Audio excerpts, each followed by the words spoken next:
write songs, I kind of just play like random melodies.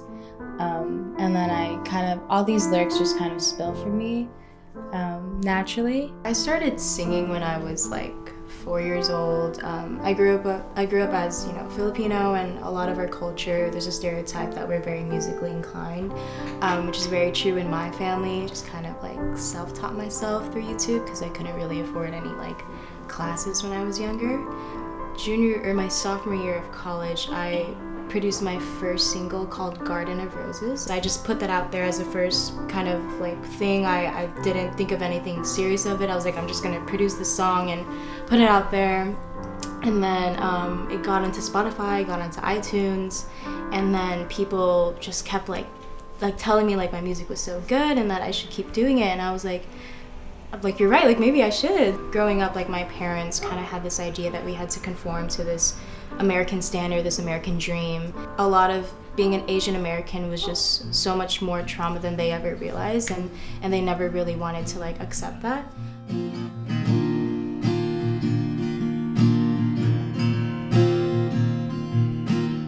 Suddenly I feel so low, and I don't know what to do.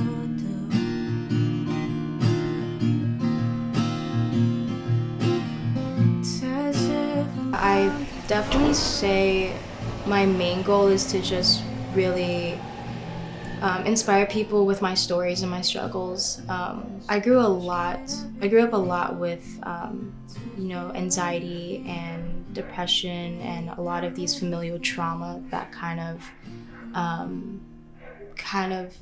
made their way into my music. And I know there's a lot of people out there, especially in our generation, that kind of go through that mental and physical emotional turmoil, and I want to be able to like let them know that they're not alone. And I love writing music that's raw and genuine, and I hope that it touches people in that way, because I feel like music has evolved in a way where people just want to make music to get out there, like anything that just kind of makes it to the top.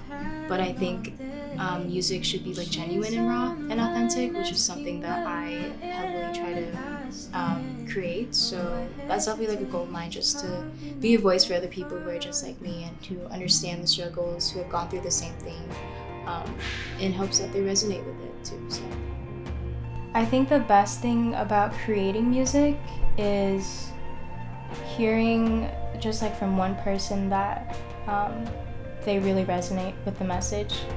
I struggle a lot with really honing into the confidence of my voice. Like I've mentioned it before, I used to hate my voice. I used to hate how I sound, and sometimes I still feel that way about me. Like insecurities have their highs and lows. They ebb and flow like waves. But usually what kind of brings me back and kind of grounds me is just people telling me that they resonate with the story, with the lyrics. And because like I produce my own music as well and I hear it over and over again, I sometimes get sick of it even after it's released. And then even after that time where I don't listen to it and people tell me like how good like the song is or like how special it means to them, that's when I'm like, oh, I actually created something awesome or like beautiful. And that's what really reminds me the power of music and why like I love to do what I do, and I just don't ever want to stop doing that for people. There's a lot of things in the world, a lot of familial things to society, family, culture that can kind of deviate you from wanting to do what you want to do. I mean, it's really, really hard to pull away from that. Music has become everything that I love to do and that I want to do.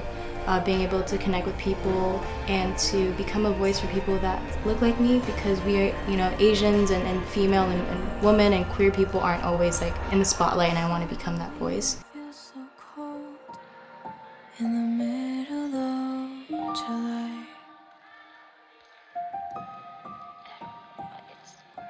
You promised me we would grow, but only one of us saw.